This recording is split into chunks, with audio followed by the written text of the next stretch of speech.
ओम श्री परमात्मने नमः। ओम श्री गुरुभ्यो नमः। ओम मातृशक्तये नमः। ओम असतो मा सद्गमय तमसो मा ज्योतिर्गमय मृत्योर्मामृतंगमय। ओम शांति शांति शांति।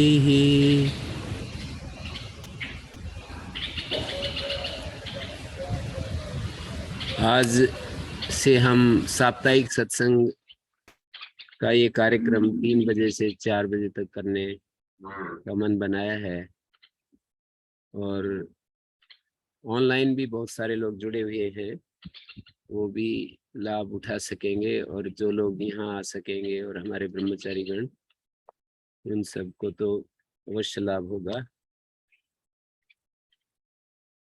हम मनुष्य होते हैं और मनुष्य के पास सबसे जो महत्वपूर्ण जो वस्तु है या महत्वपूर्ण चीज है वो है बुद्धि।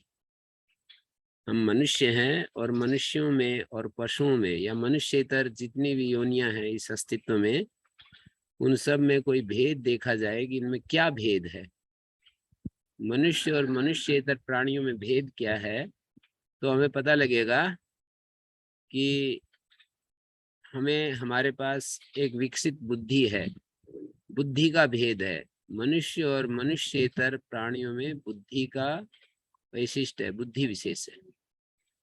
ये समझ में आती है हमारे को कि हमारी बुद्धि, हमारे पास बुद्धि वो पशु पक्षियों से, जलचर, थलचर, नभचर सभी प्राणियों से एक एक दिशा में तो बुद्धि का सामर्थ्य अधिक हो सकता है।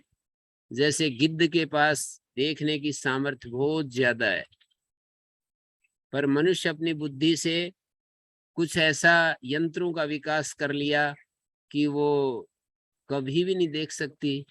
गिद्ध जो है जितना दूर तक देख सकती है उससे करोड़ों करोड़ों गुना ज्यादा दूर की चीजें, ऐसे दूरवीक्षण यंत्र बोलते हैं ना, दूर तक देखने की जो शक्ति को बढ़ा लिया मनुष्य ने। ऐसे ही सुनने की शक्ति को बढ़ा लिया। हम अमेरिका में बैठे हुए आप लोग यहाँ पर ये सब बातें सुन रहे हो, दूसरे देश में एक ही साथ पूरे विश्व, कोई नॉर्वे का है, कोई कहीं का है, कहीं लंदन का है, ये सब सुन रहे हो, तो एक ही साथ पूरे विश्व के साथ कनेक्ट हो रहे हैं। तो ये सामर्थ्य बुद्धि के द्वारा हमने अपनी बढ़ा ली। बुद्धि विशेष है मनुष्य के पास। ये इसके लिए व्याख्या करने की और इस पर बहुत प्रवचन की जरूरत नहीं है, ये स्पष्ट है, मतलब बुद्धि विशेष है। अब बुद्धि विशेष होते हुए भी फिर भी ये दो शब्दों का व्यवहार होता है कि ये बुद्धिमान है और ये मूर्ख है। हम ऐसे कहते हैं कि, और ऐसा कोई कह दे तो हमें बहुत बुरा भी लगता है कि ये आदमी मूर्ख है, मैं इससे बात नहीं करना चाहता। किसी आदमी के बारे में ऐसा स्टेटमेंट यदि दे दिया जाए तो वो तो हमारा शत्रु हो जाएगा। आगे ये मूर्ख है, इसके साथ क्या बात करूं। तो बुद्धि होते हुए भी हम मूर्ख भी होते हैं और बुद्धिमान भी होते हैं। तो 3 महापुरुषों की बात मेरे सामने आ रही है अभी जो मेरे मस्तिष्क में। एक श्री कृष्ण जी महाराज, एक महर्षि दयानंद, एक विदुर जी। बुद्धिमान मनुष्य कौन होता है ऐसा उन्होंने विचार किया और अपनी अपनी बात कही। तीनों ने 3 एंगल से बात कही है, मतलब अलग अलग एंगल से कही है।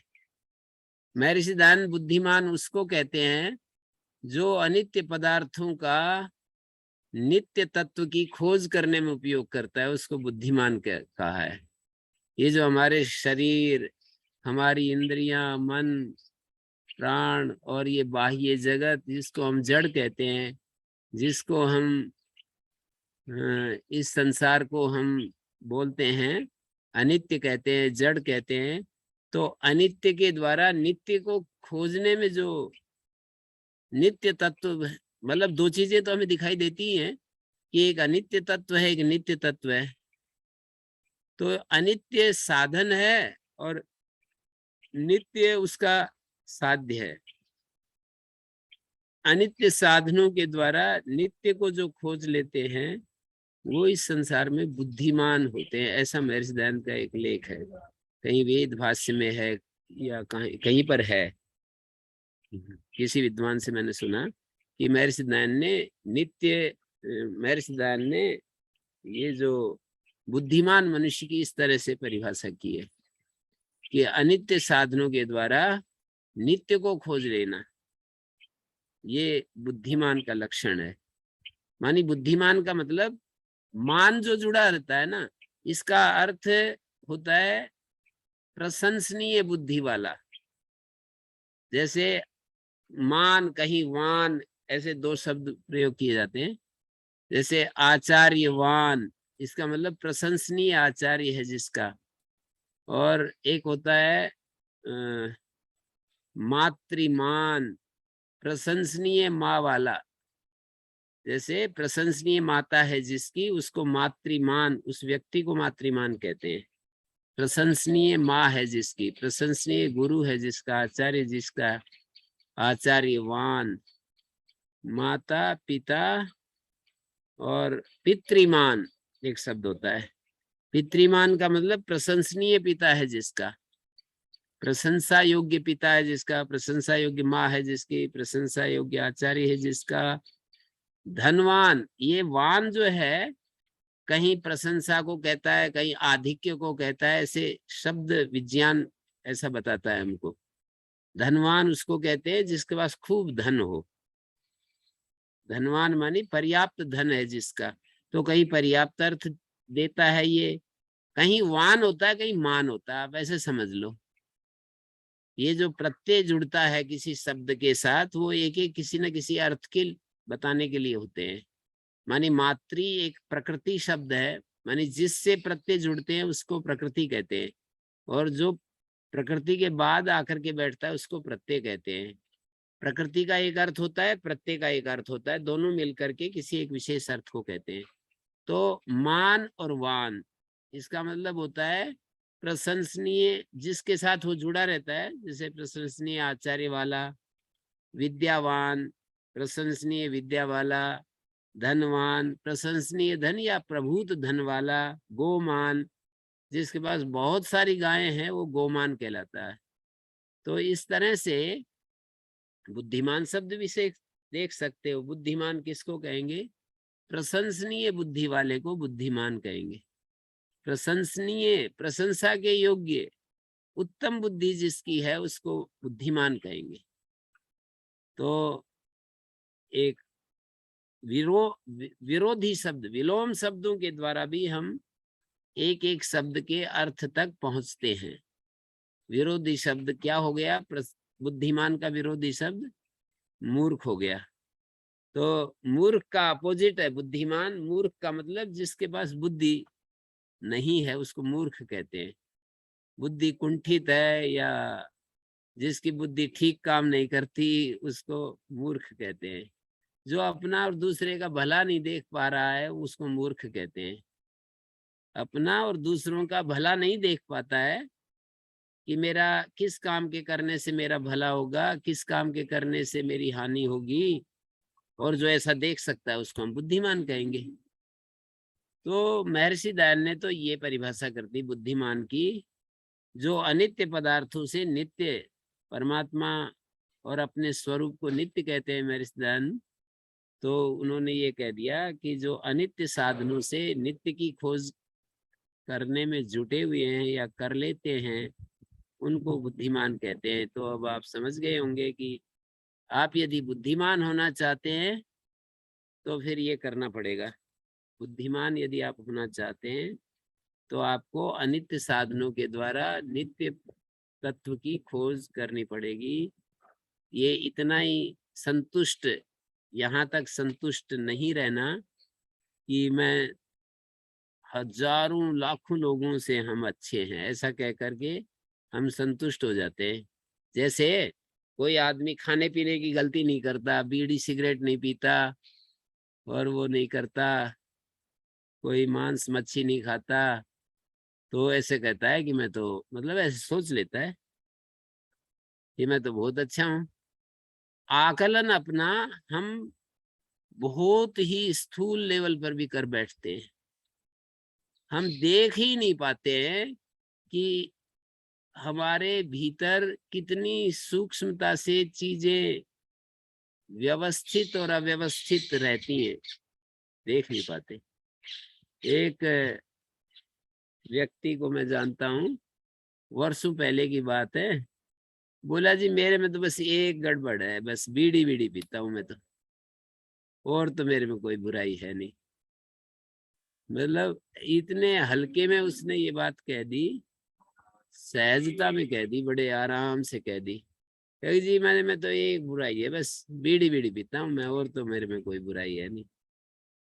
तो मतलब वो उसको बुरा, बीड़ी एक बुराई दिख रही है, और दिख रही है दूसरी जो शराब पीना, उसके पैरेलल वो बुराइयों को देख रहा है। बीड़ी पीना, शराब पीना, गुटखा खाना और मांस मदिरा का सेवन करना, ये सारी जो है बुराई देख रहा है। पर उसने कहा कि मैं तो एक, उसको नहीं पता है कि हमारा मन कितनी बुराइयों से गुजर रहा होता है, और हमें उस तरफ भी ध्यान देना होता है, उसको भी ठीक करना होता है, उस बीमारी को भी हमें देखना होता है, कहीं उसके शिकार नहीं हो रहे, वो बीमारी हमारे पीछे नहीं लगी हुई है, वो भी देखना होता है। मतलब वो कठिन है। जैसे ये एक तो हम इसके पेड़ के अशोक के पत्ते को हम तोड़ लें, बड़े आराम से टूट जाएगा, या वट वृक्ष के पत्ते को तोड़ लें, नीम के पत्ते को तोड़ लें, किसी वृक्ष के पत्ते को तोड़ लें, तो ये आराम से टूट जाएंगे। और एक इस्पात का किला तोड़ना पड़े तो उसको तो बहुत ही ज्यादा मेहनत करनी पड़ेगी। तो ये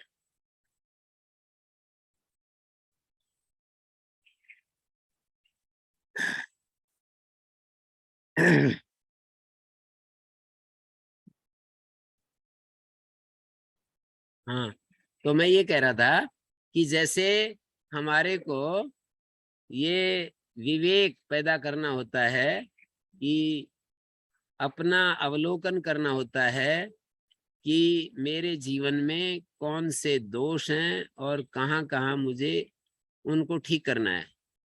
जीवन में दोष जैसे हो गए और वो पहचान में नहीं आ रहे, तो कभी भी वो ठीक नहीं होंगे। जैसे हम वृक्ष के नीचे, वट वृक्ष के नीचे बैठे हुए हैं, कभी कभी ऐसा होगा इसमें कि ऊपर से पक्षी बीट कर देंगे और हमारे बीट मान लो पीछे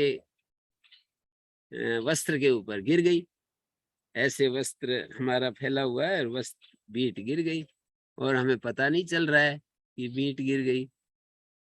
तो हम कभी भी उसको साफ करने के लिए हमारे मन में विचार आएगा ही नहीं। आएगा कैसे जब हमको दिख ही नहीं रही, तो कैसे आएगा? तो पहला स्टेप ये होता है कि हमें हमारा दोस्त दिखना चाहिए। जो अपने दोस्त को ठीक करना चाहिए, उस करना चाहता है, उसको अपना दोस्त दिखना चाहिए।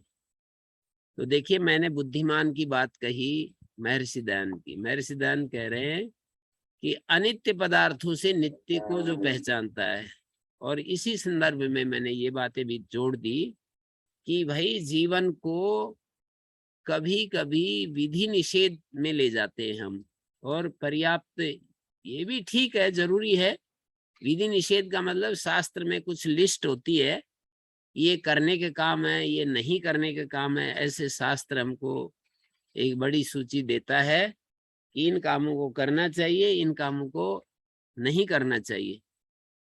तो ऐसा जब हम कहते हैं कि ये करने के काम है, ये नहीं करने के काम है, तो हम ये कहते हैं कि ये काम करने के हैं और ये नहीं करने के हैं। तो ये एक स्टेप है, इसको बोलते हैं यथोक्तकारी। एक शब्द आता है यथोक्तकारी। जैसा शास्त्र ने कहा है वैसा करने वाले को यथोक्तकारी कहते हैं। तो ये पहला स्टेप है, यथोक्तकारी होना।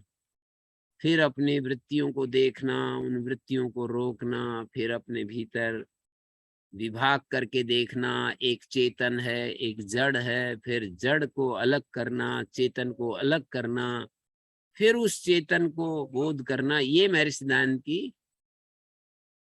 दयानंद का संदेश है जो, और तब हम कहलाएंगे कि हम बुद्धिमान हैं। यदि वहां तक हम पहुंच गए तो हम कहलाएंगे बुद्धिमान है, नहीं तो हमारी बुद्धिमत्ता में कसर है। कसर का मतलब समझते हैं? जैसे एक हमारे गुरुजी की घटना सुनाते हैं। कोई एक व्यक्ति सुनाते थे, मतलब वो अभी तो नहीं रहे। तो रास्ता के एक मास्टर जी थे, तो वो जल्दी जल्दी बोलते थे। बोले जी मैं वहां गया महाराज जी के पास, वहां नूरगढ़। तो मैंने कहा कि महाराज जी मैं सुबह 2 बजे उठता हूँ और बहुत देर तक मैं संध्या करता हूँ, और कम से कम मैं 1.5 घंटे तक संध्या करता हूँ। तो महाराज जी धीरे से बोल दें, भाई अभी भी कसर रह रही है। तो वो फिर और सुनाए, अरे कसर रह रही है। तो महाराज जी मैंने पूरी बात नहीं सुनाई है। तो फिर वो कहें कि जी मैं पक्षियों को चुग्गा, रोजाना खूब चुग्गा डालता हूँ, और मैं हवन करता हूँ। बाद में वो 1 किलो घी का हवन करने लग गए थे रोजाना। तो कहते भाई मैं 1 किलो घी का हवन करता हूँ। तो महाराज जी फिर कहते हैं कि भाई अभी कसर रह रही है। तो वो जितना सुनाए, और महाराज जी एक वाक्य बोल दें कि भाई अभी कसर रह रही है। तो वो मेरे को सुना रहे थे, मैं बिल्कुल मिला करके नहीं कह रहा हूँ। कोई घटना को कभी कभी रोचक बनाने के लिए कुछ अपनी तरफ से हम मिला देते हैं और फिर हम सुनाते हैं, ऐसी बात नहीं। बिल्कुल उन्होंने जैसा सुनाया मेरे को वैसा मैं प्रस्तुत कर रहा हूँ। और मेरे को भी सुना रहे, बोले पता नहीं मेरे को तो महाराज जी कसर रह रही है, कसर रह रही है कहते रह गए। मेरे को समझ नहीं आई कौन सी कसर रह गई। वो मतलब बहुत ही, एक अर्थ में वो बहुत ज्यादा सीधे साधे भी थे, और कुछ बहुत ज्यादा इच्छुक भी थे, महत्वाकांक्षी भी थे। मतलब बहुत ज्यादा अपने बारे में बताते रहते थे, कई लोग जानते होंगे उनको। तो वो जो है पकड़ नहीं पाए कि कसर कौन सी रहेगी। महाराज जी तो बार बार मैं जो कुछ कहूँ यूं कह दें, अभी भाई अभी भी कसर रह रही है, भाई अभी भी कसर रह रही है। तो बुद्धिमान तो महर्षि दयानंद का वो है जो कि अपनी आत्मा को खोज निकाले, ये आत्मा है, ये अनात्मा है, और फिर अपने उस आत्मा अनुभव में जीता रहे, ये तो बुद्धिमान है। और उससे सेकंड स्तर का बुद्धिमान उसको कहता हूं मैं। ये तो प्रथम श्रेणी का बुद्धिमान हो गया। सेकंड स्तर का बुद्धिमान वो है जो शास्त्र में लिखे हुए विधि निषेध को समझ करके उसके अनुसार अपने जीवन को आचरण करता है, वो सेकंड नंबर का बुद्धिमान है। मतलब शास्त्र में लिखा है कि ये करने के काम है, न करने के काम है। शास्त्र में कह दिया कि भाई काम, क्रोध, लोभ, मोह, अहंकार, ईर्ष्या, द्वेष विकार जीवन में अच्छे नहीं होते हैं। दया, दान, करुणा, प्रेम, वात्सल्य ये अच्छे होते हैं। तो इन सब को जो देख करके, विचार करके अच्छे गुणों को बढ़ाता है, बुरे गुणों को छोड़ता रहता है, उसको बुद्धिमान कहेंगे। तो प्रथम कोटि का बुद्धिमान, द्वितीय श्रेणी का बुद्धिमान, मतलब शास्त्र को जो अध्ययन करता है और उसके अनुसार अपने जीवन को बनाने की कोशिश करता है। विधि निषेध पक्ष को कह रहा हूं मैं। शास्त्र में विधि तो शास्त्र में आत्मा की भी है, आत्मानम विद्धि, आत्मा को जानो। पर मैं उस एक विधि को छोड़ करके बाकी जो विधियां हैं उनको यदि कोई पालन कर रहा है, आत्मा को तो जानने की उसकी सामर्थ्य भी नहीं है, पर बाकी शास्त्र के निर्देशों को जो पालन करता है और उसके अनुसार अपने जीवन को जीता है, तो वो दूसरे नंबर का बुद्धिमान है। और तीसरे नंबर का बुद्धिमान वो है जो गलतियां करके और फिर अपने आप को ठीक कर लेता है।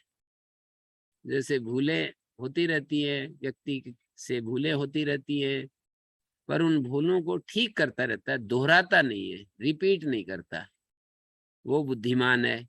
और एक चौथे नंबर का बुद्धिमान मैं उसको कहता हूँ जो हमेशा अच्छे संग में रहता है, कुसंग से बचा रहता है, उसको मैं चौथे नंबर का बुद्धिमान कहता हूँ। कुसंग से बचा रहता है, या इसको आप संख्या को आगे पीछे भी कर सकते हो, तीसरे नंबर का बुद्धिमान भी बता सकते हो, जो कुसंग से अपने आप को बचा कर रखता है। चौथे नंबर का वो है जो गलतियों को ठीक कर लेता है, मानी भूलें होती हैं लेकिन भूलों को फिर दोबारा दोबारा दोहराता नहीं है, जैसे पता चलता है कि ये भूल है तो उसको ठीक कर लेता है। तो बुद्धिमानों की ये कुछ श्रेणियां हैं कि जो हम देख सकते हैं कि ये हमारी श्रेणियां, हम कहाँ खड़े हैं ये देख सकते हैं। बाकी मनुष्य होने के नाते हमें प्रयास करना चाहिए, लास्ट में तो वहीं तक पहुंचना चाहिए कि हम अपने स्वरूप को पहचाने। अपना स्वरूप का मतलब शरीर से अलग जो हमारा स्वरूप है उसको पहचाने, नहीं तो कसर वही है, स्वामी जी महाराज वाली बात कि अभी कसर रह रही है। तो ये तो उनकी बात हुई। श्री कृष्ण ने भी बुद्धिमान का लक्षण बताया है, योगेश्वर कृष्ण ने। उन्होंने ये कहा कि अकर्मणि कर्म या पश्येत कर्मणि च अकर्म या स बुद्धिमान मनुष्येषु स कृष्ण कर्म कृत नर। शब्द ही डाला है बुद्धिमान। तो उन्होंने ये कहा कि अकर्म में जो कर्म को देखता है, अकर्मणि कर्म या पश्येत कर्मणि च अकर्म यः, कर्म में अकर्म को देखता है। ये थोड़ा गहरा है, मतलब मैं व्याख्यान भी करूंगा तो ये बहुत कम लोग ही पकड़ पाएंगे कि ये कहना क्या चाह रहे हैं श्री कृष्ण। तो श्री कृष्ण ने बुद्धिमान किसको बताया कि जैसे हमारा ये व्यक्तित्व है, इस व्यक्तित्व में कुछ चीजें कर्म कर रही है, तो कर्म में अकर्म को जो देखता है, कोई ऐसी चीज है जो कर्म नहीं कर रही है पर वो भी सम्मिलित है, कर्म करने में वो भी सम्मिलित है। कर्मणि अकर्म या पश्येत, कर्म करते हुए भी कोई एक चीज है जो कर्म नहीं कर रही होती है पर उसकी उपस्थिति भी वहां है। कर्म के इस प्रवाह में, कर्म के चक्र में उसकी भी उपस्थिति जरूरी है और वो भी है। उसको हम शास्त्रीय भाषा में आत्मा कहते हैं। कर्म में अकर्म को देखता है, मतलब वो जो अक्रिय स्वरूप, शांत स्वरूप उसको देखता है। और कर्मणि अकर्म या पश्येत अकर्मणि च कर्म या, और अकर्म में भी कर्म को देखता है। जैसे एक व्यक्ति होता है, वो ऐसा संकल्प लेकर के अभी भाई शास्त्र में कहा है कि नैष्कर्म स्थिति अंतिम स्थिति होती है। शास्त्र में ऐसे कहा है कि नैष्कर्म जो स्थिति है, नैष्कर्म का मतलब हमारा जीवन में निष्कर्मता आ जाए, बिल्कुल हम कर्म से ऊपर उठ जाए।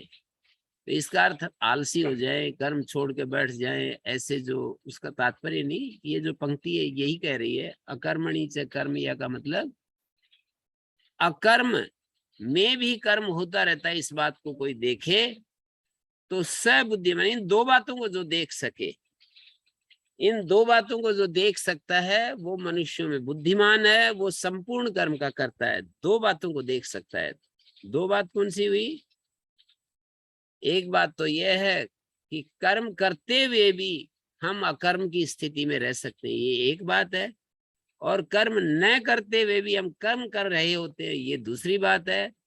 पर ये हमें हमारे विवेक में देखने की बात होती है, हम कौन सी स्थिति में खड़े हैं। हम कभी कभी शास्त्र के वचन को सुन करके या बड़ी बात को सुन करके हम सोचते हैं कि नैष्कर्म स्थिति, कर्म त्याग जो है सबसे ऊंची स्टेज है। ऐसा हम कहीं सुन लिया, किसी महापुरुष से सुन लिया, किसी शास्त्र में सुन लिया कि कर्मों का त्याग सबसे ऊंची जीवन की कोई स्थिति हो सकती है, तो वो स्थिति है जिसमें समस्त कर्मों का त्याग हो जाए। और इस बात को पकड़कर और हमने कहा हम कर्म नहीं करेंगे। पर कर्म नहीं करेंगे, ये भी कर्म हो रहा है, यहाँ भी कर्म चल रहा है। वो तो कह रहा है कि मैं कर्म नहीं करूंगा, पर कर्म चल रहा होता है। हम देख नहीं पाते कि हमने कह तो दिया कि कर्म नहीं करेंगे, पर कर्म चल रहा होता है। कर्म करना और कर्म न करना दोनों ही कर्ता के अधीन होते हैं। कर्ता बैठा हुआ है वहां पर। अकर्म स्थिति तो वहां है जहां कर्ता ही गायब हो जाए। और ये इतनी ज्यादा सूक्ष्म बातें हैं, गंभीर बातें हैं, पता नहीं क्या क्या इसका अर्थ सुनने वाले लेंगे। और बहुत व्याख्यान सापेक्ष बातें हैं ये। माने हमारे को इसके लिए बहुत ज्यादा बोलना पड़ता है, बहुत ज्यादा कहना पड़ता है, बहुत ज्यादा इस पर विचार करना पड़ता है, तब कुछ थोड़ा बहुत हमारा संकेत ग्रह हो सकता है। मानी इस वाक्यों का तात्पर्य हमारे समझ में आ सकता है कि श्री कृष्ण ने ये क्या कह डाला, श्री कृष्ण ये क्या कह गए। स्वयं तो कर्म कर रहे थे, कितना धर्म का स्थापना करनी थी और असुरों का संहार भी कर रहे थे और सब कुछ कर रहे थे। और वो दूसरों को कह दिया कि कर्म में अकर्म की स्थिति। पर उन्होंने ये थोड़ी कहा कर्म मत करो, वो तो उपदेश देते ही चले जा रहे हैं कि कर्म हमें करना ही है। कर्मण्येवाधिकारस्ते मा फलेषु कदाचन। और तीसरे अध्याय में भी जगह जगह इस तरह का संदेश उन्होंने दिया ही है। तो कर्म के त्याग के ऊपर तो उन्होंने इस तरह स्वरूपतः त्याग के ऊपर बल थोड़ी दिया है, पर उन्होंने ये स्थिति के तरफ संकेत जरूर कर दिया है कि कर्म करते हुए भी हमारा कोई एक हिस्सा है जो अकर्म की स्थिति में बना रह सकता है, और कर्म के अभाव में भी कोई एक हिस्सा है जो जहां कर्म होते रहते हैं। इन दोनों बातों के भेद को जो समझता है, जानता है, वो वास्तव में बुद्धिमान, मनुष्य में बुद्धिमान है, और वही वास्तव में संपूर्ण कर्म का करता है। तो इस बात को यदि आप लोगों को कुछ पूछना है तो फिर आप प्रश्न कीजिए, जैसा भी इसके बारे में उत्तर होगा बताया जा सकता है। क्या समझ रहे हैं आप? कर्म में अकर्म को देखना, अकर्म में कर्म को देखना, ये क्या चीज है? मतलब हमारी ये शरीर है, बाहर से जो एक्टिविटी में है, जैसे मैं बोल रहा हूँ, और मैं बोलते हुए भी हमारे भीतर एक ऐसा चेतन तत्व है, आत्म तत्व जिसको कहते हैं, वो बिल्कुल एकदम से यदि दृष्टा साक्षी बना हुआ है, तो ऐसे समझ लो कि हम कर्म करते हुए भी अकर्म की स्थिति है। कर्म कर रहे हैं, बोल रहे हैं, झाड़ू लगा रहे हैं, खेत में काम कर रहे हैं, पर हमारे भीतर यदि ऐसा जागृति है कि हम साक्षी रूप में, दृष्टा स्वरूप में हम रह रहे हैं, तो उसका सीधा सा अर्थ है ये हमारा ये बाह्य व्यक्तित्व तो कर्म में है, पर आत्मा उसके साथ तद्रूप नहीं हो रहा है। आत्मा तादात्म्य की स्थिति में नहीं है, वृत्ति सारूप में नहीं है, तो आत्मा अकर्म की स्थिति में है। आत्मा तो अकर्म ही रहता है हमेशा, लेकिन लगा रहा हूं, जब हम दृष्टा रूप में नहीं रह पाते हैं तो वृत्ति सारूप्य होते हैं, और वृत्ति सारूप्य होते हैं तो जैसी वृत्तियां होती है वैसा ही आत्मा का स्वरूप हो जाता है। तो उसको कह देते हैं कि ये जो है, ये व्यक्ति अपने मन बुद्धि के द्वारा किए गए कर्मों के साथ तादात्म्य भाव को प्राप्त हो रहा है, और उस स्थिति में कर्म में अकर्म नहीं हो रहा है, बस कर्म हो रहा है। कर्म में अकर्म नहीं हो रहा है, कर्म हो रहा है, बस यूं कहेंगे।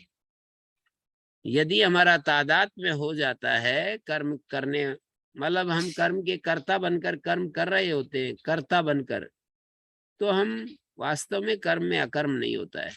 कितना भी है ऐसा सोच लो, कह लो, मन में निश्चय कर लो, और दूसरों को समझा दो कि आत्मा तो शांत स्वरूप है, आत्मा किसी भी चीज के साथ लिप्त नहीं होता है, दृष्टा है, साक्षी है, ऐसे ऐसे कितने भी उपदेश सुन लें या सुना दें दूसरों को, और काम करते समय हमारी वो अवेयरनेस ना बने कि हम साक्षी भाव में हम रह सके, और हम उस स्थिति में नहीं है और तद्रूप हो जाते हैं, इंद्रियों के साथ एकाकार हो जाते हैं और मन के साथ एकाकार हो जाते हैं, इच्छाओं और भावनाओं के साथ एकाकार हो जाते हैं। तो ये अकर्म की स्थिति नहीं होती है, ये फिर कर्म ही कर्म हो रहा है बस। हाँ जी। कर्म में अकर्म की स्थिति को आपने समझा दी। जो हम कर्म कर रहे होते हैं उस समय हम साक्षी भाव में रहे, हम एक प्रकार से अकर्ता होते हैं। परंतु अकर्म में कर्म की स्थिति को स्पष्ट नहीं। अकर्म में ये प्रश्न आया कि कर्म में अकर्म, ये तो कुछ समझ में आया, पर अकर्म में कर्म कैसे होता है ये समझ में नहीं आ रहा है, ऐसा प्रश्न कर रहे हैं। तो अकर्म में कर्म की स्थिति तो बहुत ही इससे ज्यादा सरल है समझने में। कर्म में अकर्म, कर्म में अकर्म की स्थिति और अकर्म में कर्म की स्थिति, ये थोड़ा सरल है समझने में। कैसे? जैसे कि मैंने संकल्प किया कि भाई ये जो होते हैं ना कर्म जो होते हैं वो बंधक होते हैं, सुना मैंने, शास्त्र में सुन लिया, महापुरुषों ने सुन लिया, कर्म ही बांधने वाले हैं। हमारे व्यक्तित्व में जो बंधन है ये कर्म के कारण है। ऐसे कर्म की निंदा परक वचन बहुत सारे मिलते हैं, जैसे वो महाभाष्य में भी मस्कर मस्करणों पर वेणु परिव्राजक, ये एक वो जो परिव्राजक होते थे उस समय 2-2,500 पहले, उनका एक उदाहरण मिलता है कि मस्करी नाम सन्यासी का होता है। मस्करी, माँ कुरुत कर्माणि, माँ कुरुत कर्माणि शांतिर्वह श्रेयसी, इस तरह से उपदेश देते रहते हैं कि कर्म मत करो, कर्म मत करो, शांति ही अंतिम चीज है, शांति ही अंतिम चीज है, ऐसा वो अपना संदेश देते हैं। तो हमने भी ऐसे तेजस्वी वचन महापुरुषों के द्वारा कुछ कहे हुए वचन पकड़ करके हमने कहा कि भाई अच्छा, सब लोग ऐसा कहते हैं, अच्छे अच्छे महान पुरुष ऐसा कहते हैं कि कर्म जो है ना अच्छा नहीं होता है, शांति में रहना चाहिए। हमने कर्म छोड़ दिया कि मैं तो क्या छोड़ दिया, जैसे खेती कर रहा था तो खेती करना छोड़ दिया, बाग बगीचे संभाल रहा था वो छोड़ दिया, कुछ और एक्सपर्ट था मैं, किसी विशेष मेरे हुनर था उसको मैंने छोड़ दिया, चुप होकर के बैठ गया। तो हम समझ रहे हैं कि मेरी अकर्म की स्थिति आ गई, लेकिन अकर्म होते हुए भी वहां कर्म चल रहा है। क्या? कर्ता बैठा हुआ है, कर्ता को नहीं हटाया। मैं कर्म नहीं कर रहा हूं, ये जो मैं नहीं कर रहा हूं यही तो कर्म हो रहा है। मैं कर्म नहीं कर रहा हूं, ऐसा जो ये जो हम कहते हैं कि मैं कर्म नहीं कर रहा हूं, यही कर्म की जड़ जो है बैठी हुई है।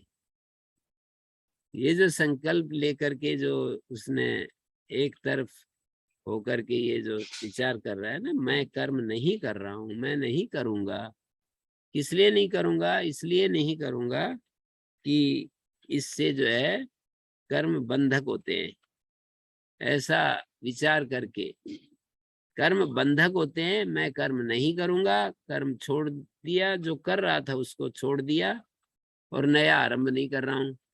ले भगवान ने कहा है कि न कर्मणाम अनारंभ्यात नैष्कर्म्यम पुरुषो अश्नुते न च संन्यासनादेव सिद्धिम समधिगच्छति। कर्मों को अनारंभ करने से, मतलब कर्मों को शुरुआत न करने से कोई आदमी को नैष्कर्म स्थिति प्राप्त नहीं होती। न च संन्यासनादेव, और न ही त्याग से ही, संन्यासन का मतलब है त्याग से ही, संन्यास का मतलब है त्याग। न च संन्यासनादेव सिद्धिम समधिगच्छति, ये चालू कर्मों को छोड़ दिया। जो मैं एक तो नया शुरू करना, एक जो कर रहे थे बिजनेस कर रहा था, कई लोग कहते हैं ना मैंने अपना बिजनेस बंद कर दिया। वो यहाँ बेंगलोर से आए हुए थे, वो सज्जन गृहस्थ थे, वो मैं पूछने लगा उनसे कि आप जो है क्या कर रहे हो, बोले अब मैं कुछ नहीं कर रहा हूँ, ऐसे उन्होंने बता दिया। तो कौन कर रहे हैं? बोले बच्चे हैं 2, वो कर रहे हैं, मैं कुछ नहीं कर रहा हूँ। मतलब मैं पहले करता था लेकिन मैंने बंद कर दिया। तो इस तरह से हम कोई व्यापार चल रहा होता है उसको छोड़ देते हैं, कोई वॉलेंट्री रिटायरमेंट ले लेते हैं, पढ़ा रहे होते हैं, कहीं नौकरी कर रहे होते हैं तो स्वैच्छिक अवकाश ले लेते हैं कि मैं मतलब आगे काम नहीं करूंगा। तो काम नहीं करूंगा इतने मात्र से अकर्म की स्थिति नहीं आती है। कर्ता तो मौजूद है वहां पर, करने वाला तो संकल्प का जो करता है ना वही करता है।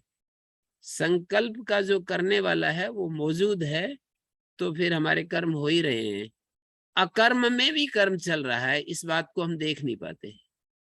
तो ये भी देखने की चीज है। ये 2 बातें यदि हम देख लें, कर्म करते हुए भी हमारी अकर्म की स्थिति होती है यदि हम साक्षी रूप में रह सकते हैं। तो श्री कृष्ण का ये भी ये संदेश काफी गहरा है, काफी गंभीर है। इन दोनों स्थितियों को समझ कर फिर कर्ता को साक्षी बना दें, ये समझ।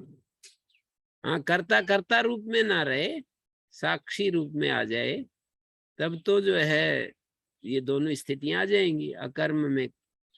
अकर्म में कर्म होता रहता है, ये हमारे लिए विधेय नहीं है कि हम कर्म तो त्याग कर दें पर कर्म चलता रहे, ये विधेय नहीं है।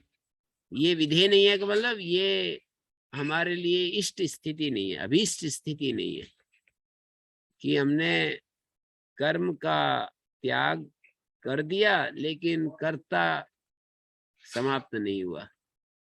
तो कर्ता यदि साक्षी की भूमिका में आ जाता है और ये गुणा गुणेश वर्तन्ते इति मत्वा न सज्जते, गुण गुणों में वर्त रहे हैं, ऐसा यदि हमारी स्थिति बन जाती है तो फिर समझो कि हम बुद्धिमान हो जाते हैं फिर। और फिर सकृष्ण कर्म कृत, संपूर्ण कर्म का सही सही करने वाला होता है जब हम साक्षी होकर के। साक्षी में अकर्म की स्थिति में कर्म नहीं होगा, साक्षी यदि है तो। और कर्म की स्थिति में साक्षी नहीं है, करता है, तो अकर्म की स्थिति में भी कर्म चलता रहेगा। और करता है तो कर्म में अकर्म हो नहीं सकता है। यदि हम कर्ता बने हुए हैं और साक्षी नहीं है तो कर्म में अकर्म की स्थिति कभी आ नहीं सकती। कर्म करते हुए जो अकर्म की बात कही जाती है वो कभी भी नहीं आएगी। तो वास्तव में तो साक्षी भाव की बात है। साक्षी भाव तो बहुत बड़ी चीज है, पर ये अब अपने अपने लेवल पर हमें समझना होता है साक्षी भाव क्या होता है और ये कर्तृभाव क्या होता है, कर्तृभाव और साक्षी भाव में क्या अंतर होता है, अपने अपने लेवल पर समझना होता है। कर्तृभाव में वृत्ति सारूप्य होता है, तद्रूप स्थिति होती है।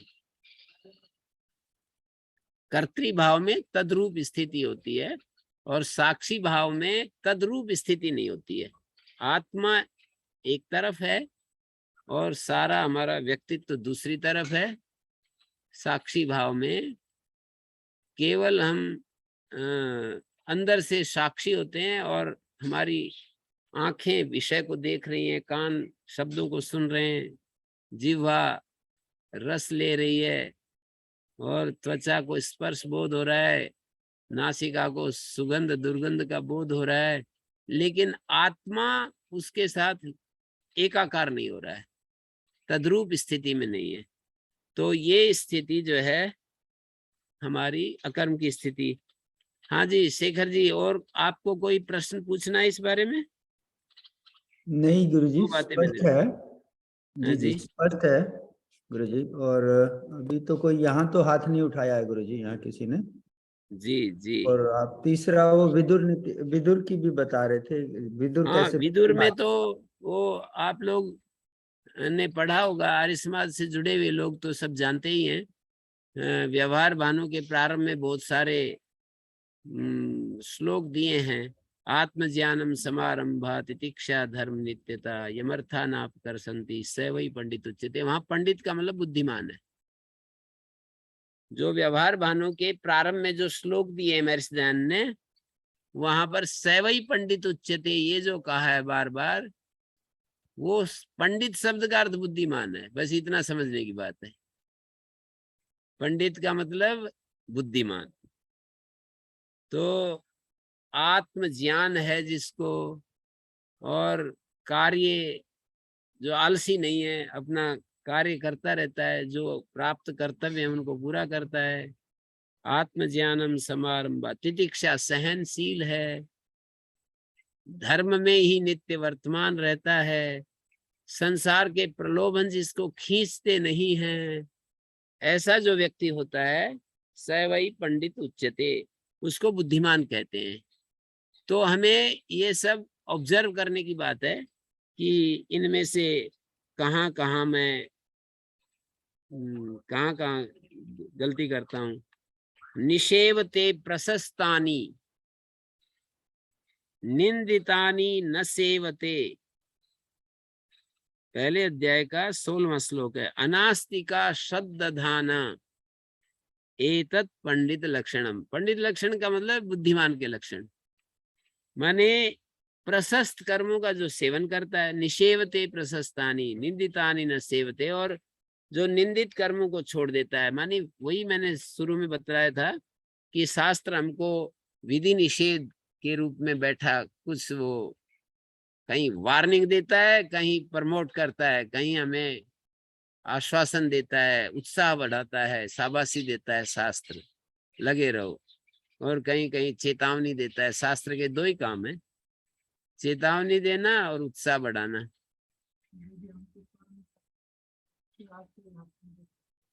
कहाँ पर? साक्षी भाव कौन देख रहा है? साक्षी भाव तो अपने भीतर जो चैतन्य है ना, वही साक्षी बनता है। कर्म का साक्षी हमारी वाणी बोल रही होती है, वाणी का साक्षी वो चैतन्य है। आंख देख रही होती है, आंख का साक्षी चैतन्य है। कान सुन रहे होते हैं, कान का उस श्रवण क्रिया का जो कान के द्वारा सुना जाता है, उसका साक्षी जो है चैतन्य है। सब जगह इस तरह से देखना पड़ेगा। तो ये हमको निषेवते प्रशस्तानि निंदितानि न सेवते अनास्तिका श्रद्धाना एतत् पंडित लक्षणम। जो अनास्तिक है, अनास्तिक का मतलब जो नास्तिक नहीं है, इसका मतलब आस्तिक है। अनास्तिका का दो तरह से निर्वचन होता है। न आस्तिका अनास्तिक है, वो तो अभिधेय हमारा श्लोक का हो नहीं सकता है, पंडित के लक्षण में बता रहे ना। तो आगे ही श्रद्धाना भी कह रखा है, तो न आस्तिका नास्तिका यदि कर देंगे तो श्रद्धाना के साथ उसका विरोध आएगा। इसलिए न नास्तिका अनास्तिका ये अर्थ करना पड़ेगा। जो नास्तिक नहीं है, अर्थात ऐसे हम कह बैठते हैं, विचार कर बैठते हैं, अरे कुछ नहीं है, सब ये फालतू फंड की बातें, ऐसे हम कह देते हैं कि कुछ नहीं है। अतीन्द्रिय चीजों को एक झटके में हम उड़ा देते हैं ना।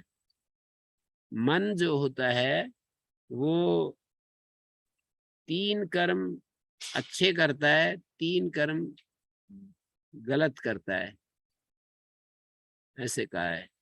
एक 3 कर्म मन के द्वारा जो किए जाते हैं वो अशुभ कर्म होते हैं, और 3 शुभ। जैसे वाणी के द्वारा 4 अशुभ होते हैं, 4 शुभ होते हैं। शरीर के द्वारा 3 अशुभ होते हैं, 3 शुभ होते हैं। मन के द्वारा 3 अशुभ होते हैं, 3 शुभ होते हैं। तो उसमें एक तो स्पृहा, द्रोह और नास्तिक्यम, ये 3 अशुभ कर्म बताए हैं कि हमारे भीतर जो शास्त्र वचनों में ऐसी जो नास्ति बुद्धि आ जाती है ना, अरे कुछ नहीं है, धर्म कर्म कुछ नहीं है, परमात्मा कुछ नहीं है, कर्म फल कुछ नहीं है, ऐसी जो बुद्धि बन जाती है, इसको नास्तिक बुद्धि कहते हैं। तो ये अशुभ है, मन का अशुभ कर्म है।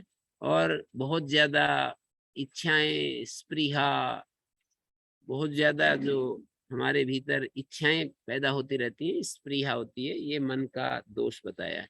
बहुत इच्छाएं करते रहना, निरंतर इच्छाएं करते रहना, इच्छाएं करते रहना। और द्रोह, द्रोह का मतलब जो दूसरों का हानि करने के मन में विचार आना, और मतलब किसी ने हमारी हानि कही तो उसकी भी हानि करने, प्रतिशोध का भाव रखना, द्रोह जिघांसायाम द्रोह होता है ना, दूसरों को कष्ट देने की इच्छा जो है वो द्रोह कहलाती है।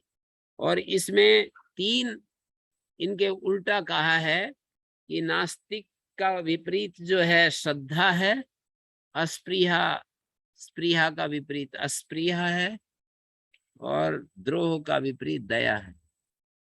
तो इस तरह से निसेवते प्रशस्तानि निंदितानि न सेवते, निंदित कर्मों का जो सेवन नहीं करता है, और जो आस्तिक है, अनास्तिका जो आस्तिक है, श्रद्धावान है, ऐसा व्यक्ति बुद्धिमान है। बुद्धिमान का यही लक्षण है। फिर इसी तरह से मैंने वो आपको बता ही दिया, आत्मज्ञानम समारंभ तितिक्षा धर्म नित्यता यमर्थानाप कर्षन्ति स वै पंडित उच्यते।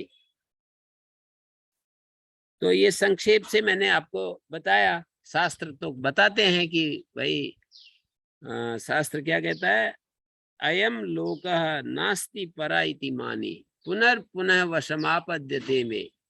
जो ऐसे लोग होते हैं ना कि यही लोग है भाई, क्यों ज्यादा चक्कर में पड़ रहे हो, यही लोग है, नास्ति परा, परलोक नहीं है।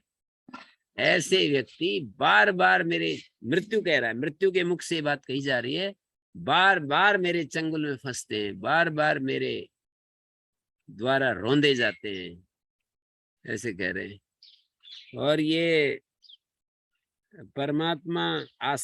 परमात्मा क्या सत्ता को स्वीकार करके क्लेश कर्म विपाका से अपरामृष्टा पुरुष विशेषा ईश्वरा, क्लेश कर्म विपाक और आशय, इन चारों से रहित एक सत्ता है जिसको हम ईश्वर कहते हैं, उसको स्वीकार करना, मानना।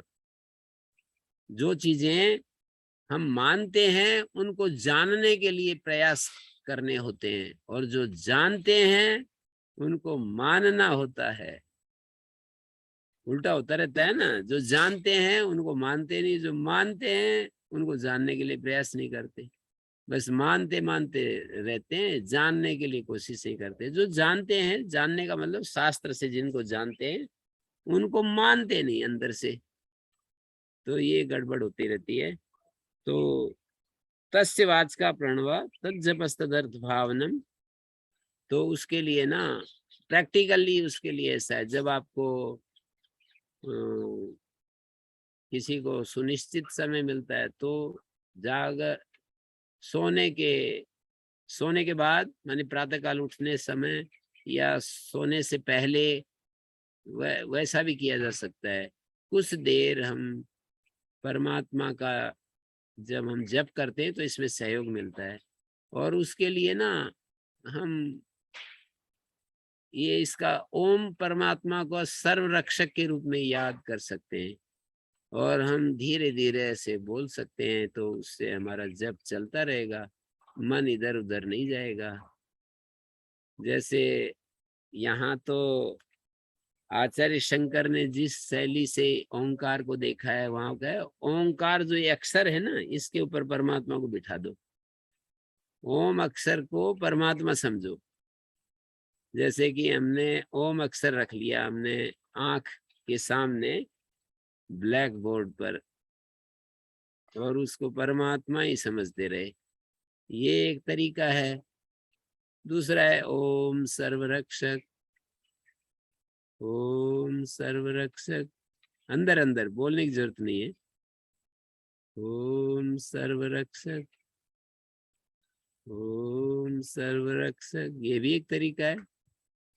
तो ऐसे यदि हम करेंगे तो मन थोड़ा रुका रहेगा। ओम सर्वरक्षक, ओम सर्वरक्षक, ओम सर्वरक्षक, ऐसा करेंगे तो मन रुका रहेगा। तो ये एक बात हो गई। और आगे ये कहा है यथाशक्ति चिकीर्षन्ति यथाशक्ति च कुर्वते न किंचिद अवमन्यन्ते नरः पंडित बुद्धया। जितना उनका सामर्थ्य वैसी इच्छा करते हैं, शेख चिल्ली की तरह नहीं होते। ऐसा मेरे सिद्धांत लिखा है ना, यथाशक्ति चिकीर्षन्ति, अपनी जैसी शक्ति है उसके अनुसार इच्छा करते हैं, और यथाशक्ति च कुर्वते, और यथाशक्ति अपना काम करते हैं।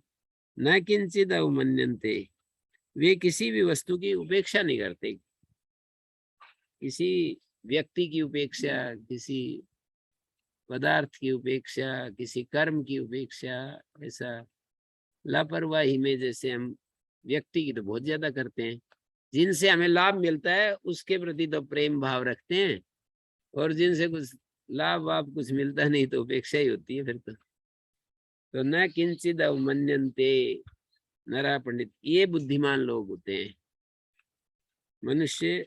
ऐसे लोगों को विदुर जी महाराज बुद्धिमान कहते हैं।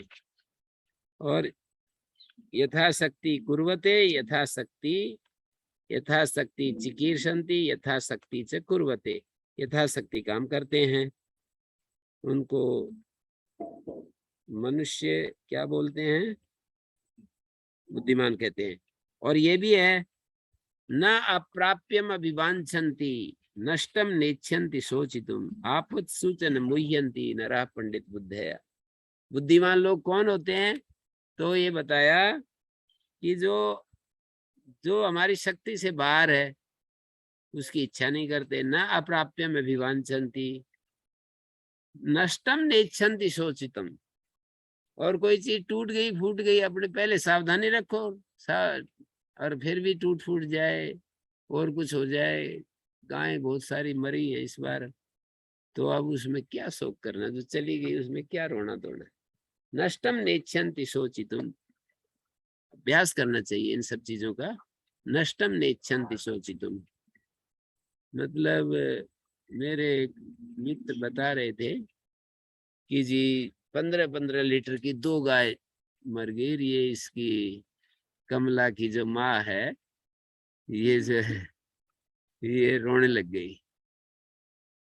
मतलब उनकी बेटी का नाम कमला, तो उसके लिए मैं उनको जानता था कमला, तो बोले कमला की जो माँ है ना ये रो रही है।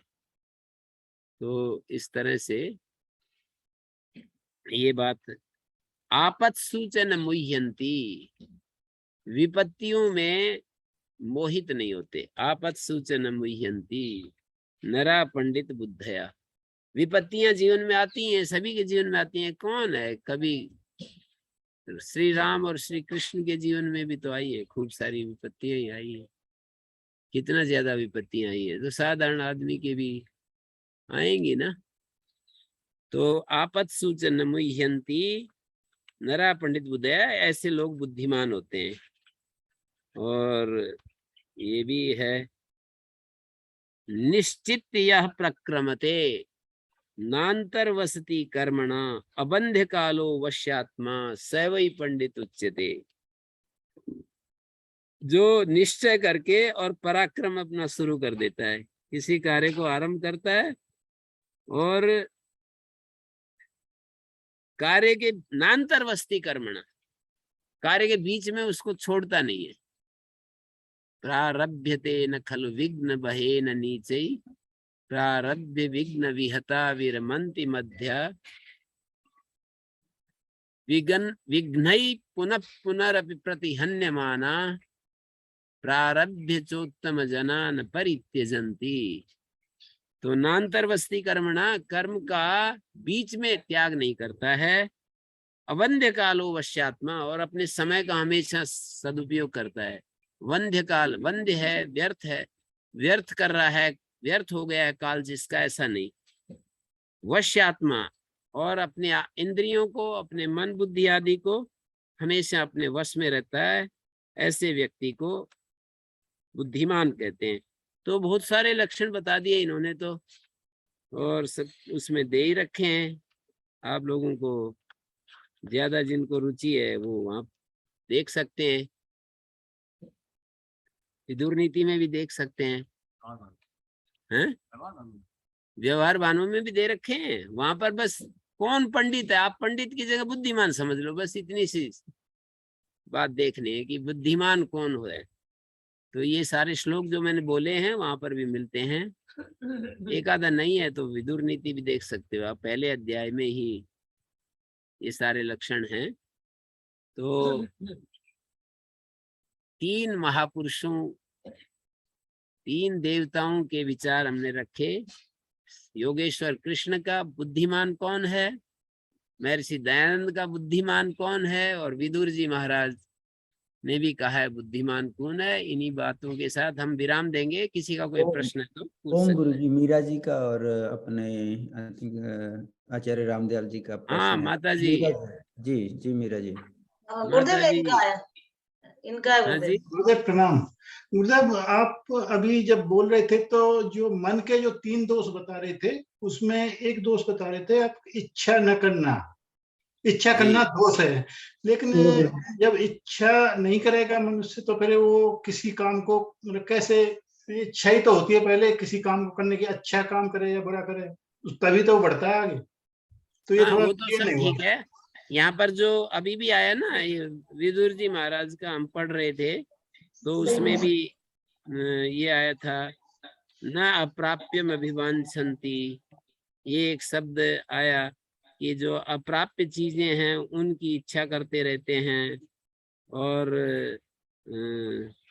वैसे ही हमारे मन में इच्छाओं का अंबार वो जो है लगा रहता है, तो ये मन का दोष ही है ना। हम किसी चीज का विचार करके निश्चय करते हैं, वो इच्छा की बात नहीं है।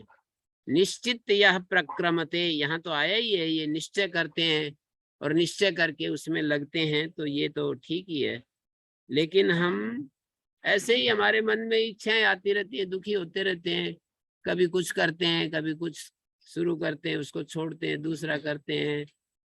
तो ये सब भेद करके देख सकते हैं कि ये क्या कहना चाह रहा है शास्त्र, विदुर जी क्या कहना चाह रहे हैं।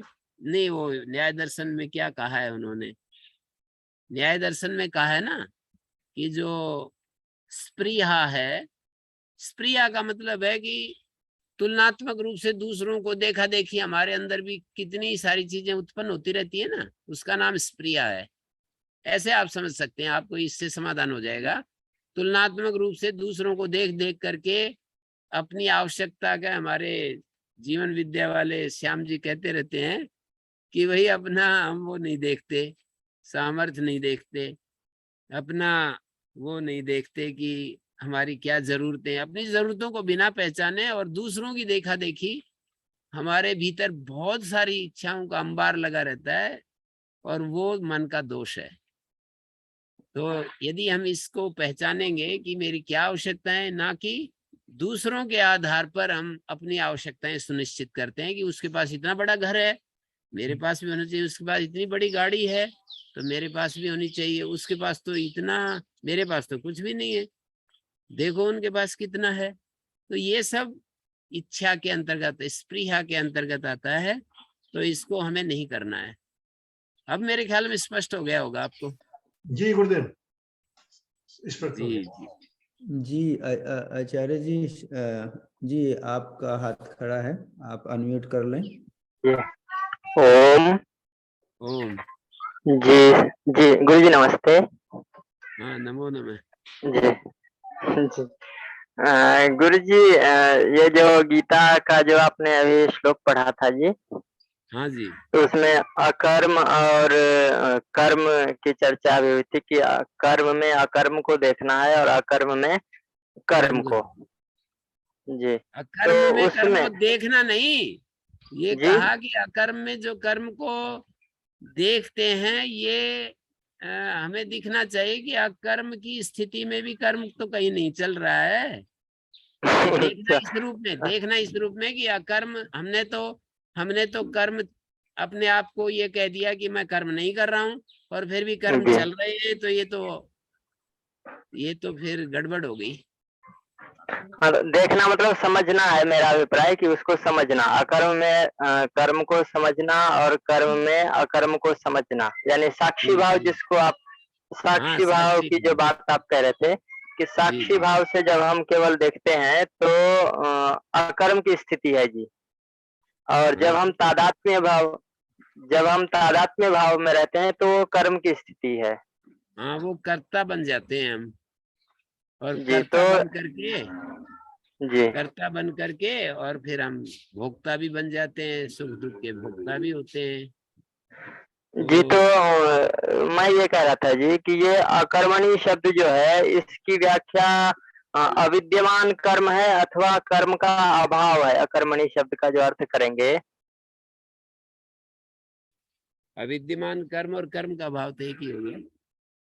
नहीं तो एक में नई समास, एक में बहुव्रीहि, एक में सर्वथा अभाव जैसे। हाँ नहीं, वो मनुष्य जो होता है वो तो ठीक है, जी जी मतलब वहां पर उससे पहले ही एक श्लोक और आता है ना, कर्मणस्य बोधव्यम बोधव्यम च जी विकर्मण जी अकर्मणस्य जी जी बोधव्यम त्रिविधा तो गहना मेरा कर्म। जी जी गुरु जी, तो तो मेरा इसमें ये अविद्यमान कहना था कर्म, जी।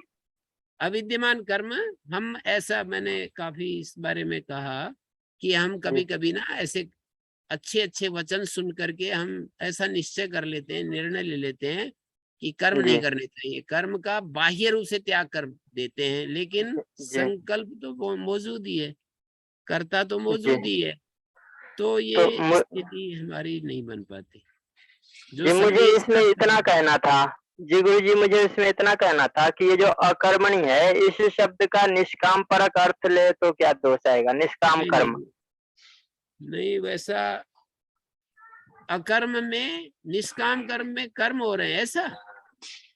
हाँ, क्योंकि गीता का ही ये वचन है जी कि जीवात्मा एक क्षण भी बिना कर्म के नहीं रह सकता, मानसिक, वाचनिक या शारीरिक से। नहीं, वो तो एक अलग स्थिति में कही है वो बात, जी फिर आप पूछ सकते हैं, इस बारे में तो काफी विचार किया है हमने, जी काफी 20 साल से इस विषय को हम देख रहे हैं। वो जो जी निष्काम एक क्षण के भी लिए नहीं रह सकता, गीताकार ने वो एक विशेष परिस्थिति में वाक्य बोला है, ऐसा नहीं है जी गीताकार का अभिप्राय कि कोई भी कर्म के बिना नहीं रह सकता है। मतलब अज्ञानी लोग, जो आत्मज्ञान जिनको नहीं है, उनके लिए वो वाक्य है, और वो ठीक भी है कि कर्म के बिना नहीं रह सकता है। जिनको आत्मज्ञान नहीं है, पर आत्मज्ञान तो हमेशा जो आत्मज्ञानी है, जिनको वो स्थिति प्राप्त हो गई है, उनका तो यही मतलब स्थिति होनी चाहिए कि अंदर से अकर्म है और बाहर से कर्म है। आत्मा जो है वो अकर्म की स्थिति है, और शरीर, मन, बुद्धि, इंद्रियां कर्म की स्थिति में है। ज्ञानी जी का तो तो ये स्थिति है। गुरु जी, आत्मा के लिए तो जैसे वहाँ क्लेश कर्म विपाका से जो सूत्र है योग दर्शन का, उस जी पर महर्षि वेदव्यास जी ने कहा था कि जैसे वो कर्म जो है मन में रहते हुए पुरुष व्यपदिश्यन्ते, वो कहा था कि पुरुष को कहा जाता है। जी जैसे जैसे जय और पराजय योद्धा में रहते हुए स्वामी को कहा जाता है, राजा को। तो ये तो तो ठीक बात हो गई ना कि मन जी में कर्म होते हैं, पर उसको हम आत्मा में आरोपित कर देते हैं। मनसी तो कर्माणि वर्तमान विद्यन्ते आत्मनि आरोप्यन्ते। जी, तो क्योंकि वो कर्म फल का भोक्ता है इसीलिए उसको कहा जा रहा है, मतलब फल का भोक्ता। जी तो तो इसमें फिर दोष नहीं आएगा जी कि साक्षी भाव तो सभी दृष्टि से है, गलत कर्म भी कर रहा है तब भी वो साक्षी ही है, और अच्छा कर्म कर रहा है तब भी वो साक्षी ही है। नहीं, साक्षी तो दोनों गलत स्थिति में काम है। करते हुए साक्षी का हो जाए तो बहुत अच्छी है बात, कहाँ फिर उसको लिप्त होंगे, पर वो कर नहीं पाता ना वैसा। जो अच्छा आदमी गलत काम कर रहा है उसके अंदर बहुत वेग होता है, और वेग जी में साक्षी कैसे रह सकता है? शुभ जी कर्म करते समय शांति होती है, शास्त्र और गुरुओं का आशीर्वाद होता है, वहां तो साक्षी हो सकता है। गलत कर्म में तो एक वेग होता है, सुख का राग होता है, तो उसमें कहाँ साक्षी हो जाएंगे? सुख पाने के लिए तो गलत काम करते हैं, सुख का एक राग होता है उसमें, जो उसमें सुख का राग जीवात्मा को ही होगा ना राग जी, मन को राग थोड़ी ना होगा, क्योंकि चेतन तो आत्मा है, मन तो जड़ है। अभी वो जो जहाँ से आप बोल रहे हो सब मेरे को परिस्थिति पता है जी ना। मैं भी इस बात को जानता हूँ जो आप बोल रहे हैं ना, वो एक एक दर्शन शास्त्र होता है, एक एक दृष्टि होती है, उस जी दृष्टि के अनुसार वो ठीक है। आप जो सोच रहे हैं वो भी ठीक है, और जी। इससे अलग भी कोई दृष्टि हो सकती है, ये विचार करने की बात है। आप अच्छा जो सोच रहे हैं कि आत्मा ही को सुख गुरु दुख होता है, आत्मा ही राग आदि होता है, ये जो है आप नैयायिक दृष्टि से बोल योग रहे हैं। दर्शन नहीं गुरु जी, योग दर्शन में ऐसा है ना जी, क्योंकि ये वाक्य जो मैं पढ़ा भी योग दर्शन का ही है जी। कि आत्मा को राग होता है, कहीं पर राग और दिखाएंगे, द्वेष अविद्या कहीं पर अविद्या दिखाएंगे कि पूर्वक। आत्मा को राग द्वेष होता है? पकड़े गुरु गए जी ना। चेतन, गुरु जी मैं ये कह रहा हूँ कि जो वृत्तियों के क्रम में जो क्लिष्ट और अक्लिष्ट जो कहा गया है, वहां वो पर चित्त में क्लिष्ट होती है या आत्मा में होती है, बताइए। नहीं, चित्त में होती है जी ये चीज। तो इतनी ही चित्त कह में है, रहे हैं पर हम। अनुभव अनुभव करता जो जीवात्मा होने से साक्षी तो हर समय वही है, मैं ये कह रहा हूँ जी।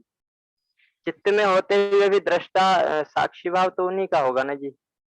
नहीं, आप थोड़ा साक्षी का और कर्ता का भेद नहीं कर पा रहे हैं ना, इसलिए ऐसा कर रहे हैं। अच्छा साक्षी और अच्छा कर्ता का थोड़ा विचार करना, समय बहुत जी हो रहा है, थोड़ा विचार करना कि साक्षी और कर्ता में क्या संदेश दिया जा रहा है। केवल मतलब इन बातों पर थोड़ा सा भरोसा करके कि मैं जी जो बोल रहा हूँ कुछ तो मैंने इस पर विचार किया होगा, अभ्यास किया होगा, जी ऐसे मतलब इतना मतलब कोई रटी रटाई बात नहीं बोल रहा हूँ कि वहां कहीं लिखा जी हुआ है और उसको मैंने यहाँ करके बोल दिया, बस उगल दिया, कहते हैं उल्टी कर दी। एक हमारे है वो कहते थे कि हम लोग जो है ना एक जगह पढ़ते हैं और दूसरी जगह जाकर के उल्टी कर देते हैं, उसका क्या अर्थ होगा, उससे क्या जो है संदेश निकलेगा। तो उल्टी तो नहीं नहीं कर रहा हूँ, विचार करके बोल रहा हूँ। तो आप कर्ता और साक्षी में क्या भेद किया जा रहा है उसको ध्यान दीजिए। और यदि आप संतुष्ट हैं अपने जिस मार्ग से आपने अपना रास्ता निर्धारित किया है, तो उसमें तो कुछ कहने की बात ही नहीं है। उसमें नहीं कुछ गुरु कहने जी लगे रहिए, आप चलते रहिए, आपको सत्य प्राप्त होगा निश्चित रूप से। यदि आप निर्भ्रांत हैं, सुनिश्चित हैं, कहीं आपको संशय संदेह नहीं है, तो उसमें लगे रहिए। और यदि कुछ गुंजाइश है कहीं कुछ समझने के लिए, कहीं थोड़ा बहुत है कहीं जगह, तो इन बातों पर भी विचार कर सकते हैं। और इनसे कुछ हेल्प मिलती है और ज्यादा अपने जीवन को निखारने में, यदि आपको कुछ सहायता मिलती है इस प्रक्रिया से, तो बहुत ही अच्छी बात होगी। और यदि आप संतुष्ट हैं तो कोई बात ही नहीं है, लगे रहिए, बहुत बढ़िया है, अच्छा कर रहे हैं आप। ओम शांति शांति शांति।